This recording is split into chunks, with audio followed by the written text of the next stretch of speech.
শিক্ষার্থীর চেয়ে শিক্ষক বেশি, এমনই অদ্ভুত চিত্র মিলেছে সিরাজগঞ্জের রায়গঞ্জে আন্দ্রা সরকারি প্রাথমিক বিদ্যালয়ে।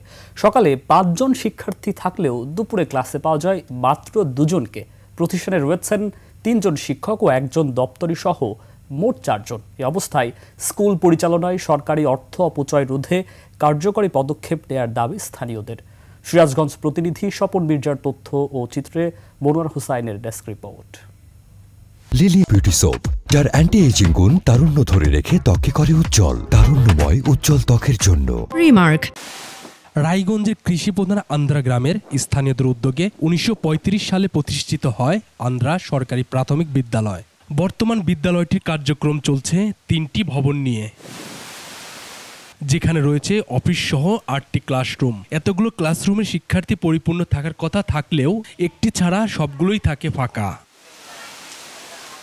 শিক্ষিকা হেলেনুর নাহার জানান, শিক্ষার্থী আনার জন্য কখনো কখনো বাড়িতেও যেতে হয়। পরীক্ষার মধ্যেও পাওয়া যায়, আবার ফোন করে করে অথবা বাসায় যে হোম ভিজিট করে আবার নিয়ে আসা লাগে।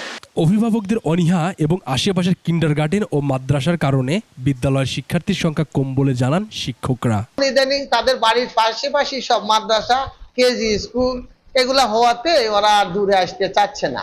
পাশের গ্রামে একটা ব্রাক স্কুল আছে, আমাদের ক্যাচমেন্টে আর কি প্রতিষ্ঠান বেশি হয়ে যাওয়ার কারণে একটু ছাত্র সংখ্যা কম। এদিকে বিদ্যালয়টির নানা অসঙ্গতির কথা তুলে দ্রুত পদক্ষেপ নেওয়ার দাবি জানান স্থানীয়রা। পড়াশোনা ভালো পায় না, ছাত্র সংখ্যা থেকে স্কুলে মানুষ টেকা যায় পড়া। সরকারের একটা বড় ধরনের পদক্ষেপ নেওয়া উচিত, এই ধরনের প্রতিষ্ঠানের দিকে বিশেষভাবে নজর দেওয়া উচিত। বিদ্যালয়ের করুণ দশায় ক্ষোভ প্রকাশ করে পদক্ষেপ নেওয়ার আশ্বাস দিয়েছেন জেলা প্রাথমিক শিক্ষা কর্মকর্তা। ছাত্র থাকা মানে অনাকাঙ্ক্ষিত এটা থাকার কথা না, কেন এটা আছে সেটা উপজেলা শিক্ষা অফিসার তার কাছে জানা যেত, সেটা আমি এখন খোঁজ নিচ্ছি কি অবস্থা। হ্যাঁ, তো এটার আসলে শিক্ষা ব্যবস্থা তো এরকম ২ জন শিক্ষক বসে থাকবে, বেতন নেবে, এটা কারো কাম্য না। এটা শুধু আপনারও না, আমারও না। Monowar Hussain, desk report, ২১ television.